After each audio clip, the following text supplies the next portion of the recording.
Just like her mom, Riley Keough will continue the tradition of not allowing any public tours upstairs at Graceland. But why is the upstairs, including Elvis's bedroom, forbidden to the public? I understand is the stairwell to the second floor, which Yes, not a lot of people get to go up there. What would happen? Let me right. The truth is, even when Elvis was alive, he did not allow many people to come upstairs, but he happily shared the rest of Graceland with anyone who came to visit. After Elvis died, Lisa Marie also wanted this area kept private since she had treasured memories upstairs spending much alone time with her father. In her 40s, Lisa explained what it was like to return to Graceland. I'm always really happy when I'm here. It always reminds me of when I was the happiest, I think, in my life. So, and it always just brings me right there when I come back. The second floor originally had 4 bedrooms and 3 baths. Elvis converted the bedroom on the left side of the house into his wardrobe room. The bedroom located at the rear right corner of his house became his office. In addition to Elvis's bathroom and Lisa Marie's bathroom, the third bathroom was used by Elvis's girlfriend or wife at the time. Lisa Marie's bedroom at Graceland was catty corner from her father's. When Elvis died, Lisa was there, and it was very traumatic for her.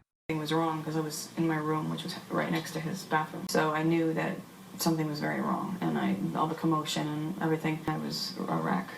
I was a mess, but I also was confused because I was so upset. Before 1968, for 10 years, Lisa's room used to be occupied by Lisa's great-grandmother, Minnie Mae Presley, until Lisa was born. The room became Lisa Marie's nursery. Elvis's grandmother was then moved downstairs to the first floor in Gladys and Vernon's former bedroom. And now with Elvis's granddaughter Riley Keough in charge of the estate, she will continue the tradition of not allowing any public tours upstairs. In addition to the privacy issue, there is another surprising reason why people won't be allowed upstairs. The official Graceland guidebook states that there would be an insurmountable logistical challenge to accommodate the high volume of visitors upstairs. Quote, "The layout of the upstairs hallway and rooms is not conducive to handling many visitors at a time, and thus some remodeling would have to be done. No one wants to do anything to disturb the original structure. For these reasons, the upstairs is not ever expected to become part of the public tour," unquote. You can see there is a door at the top of the stairs on the left. That door actually connects to stairs that descend into the kitchen. This made it easy for Elvis to go straight to the kitchen from upstairs, so he wouldn't have to come down and walk through the living room and dining room area. Also, not many people are aware that the upstairs hallway had an open railing and overlooked the staircase. According to the official guidebook, the railing is still there, but quote, "At some point, Elvis had the upstairs hall enclosed with a wall and door for quiet and privacy on the second floor," unquote. The door to enter the second floor is on the left. It is not easily visible from the first floor. Although Riley never met her grandfather, she visited Graceland many times with her mother and siblings. She recently spoke about her fond memories of coming to Graceland when she was younger. Typically when we would come,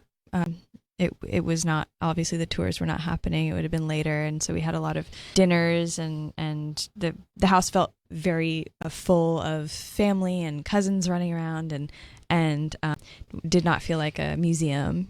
And I just remember her sitting in the bed, and we'd walk through the kitchen, and my mom would just be like, "Okay, go say hi to Aunt Delta," and I just remember apprehensively walking over to the door, and she just had that sort of southern, tone about her, and she was a character. Elvis Presley's Aunt Delta lived in the home from 1967 until her death in 1993. She was Vernon Presley's sister. My husband had a heart attack, and I called Elvis. He sent 2 of his guys after me and all my stuff. And I've been living here ever since. That's since 1967. And that's Edmund. That was Elvis's dog, but he kindly adopted me. So after Elvis died, I'm taking care of him.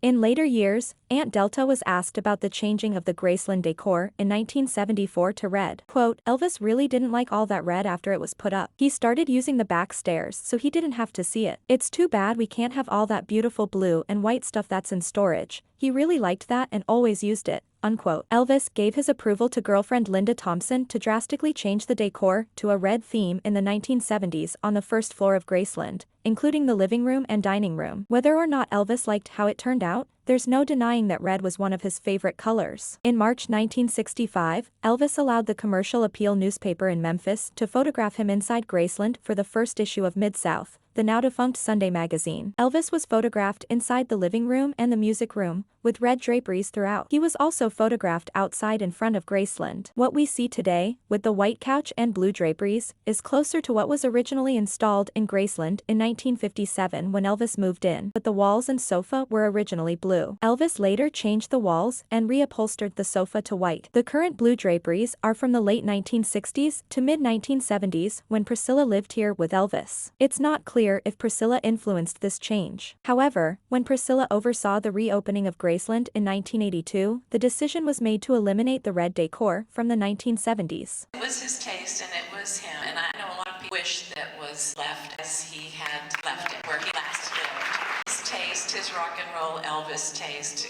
left there.